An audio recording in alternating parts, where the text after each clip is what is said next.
निवडणुका पुढे ढकलल्यावरून सत्ताधारी नेत्यांनी नाराजी व्यक्त केली असली तरी विरोधकांनी सत्ताधाऱ्यांना टार्गेट केले। सत्ताधाऱ्यांना हवा तसा कार्यक्रम आखण्याचा हा कट असल्याचा गंभीर आरोप काँग्रेसचे ज्येष्ठ नेते बाळासाहेब थोरात यांनी केला। हे सर्व जनतेनं का म्हणून भोगायचं असा संतापही थोरातांनी व्यक्त केला। त्यांना पुन्हा 20 दिवसाचा कार्यक्रम तुम्ही पुढे दिलेला आहे, त्याचा परिणाम काय, याची जबाबदारी कोण घेणार? मग त्या सुप्रीम कोर्टच्या निर्णयाला अधीन राहून निवडणुका घ्या, त्याच्यात जर त्रास झाला तर याची जबाबदारी कोणावर? आता ह्या 20 दिवसाची जबाबदारी कोणावर?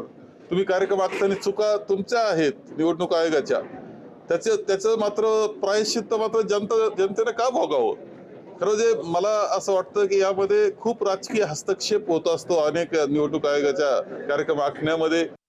निवडणूक पुढे ढकलण्यासाठी अशा पद्धतीनं वेगवेगळ्या आयडियाज लढवल्या जाऊ शकतात।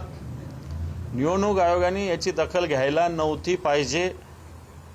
खरं तर निवडणूक आयोगाचे अधिकारीच निर्णय घेणारे आहेत, त्यांनी निर्णय घेतलेला आहे, त्यालाच आव्हान कोर्टात दिलं होतं। काहीचे निकाल लवकर लागले, काहीचे लागले नसतील, याचाच अर्थ निकाल लागला नाही याचा अर्थ जो आधीचा निकाल आहे तो कायम समजायला पाहिजे होता।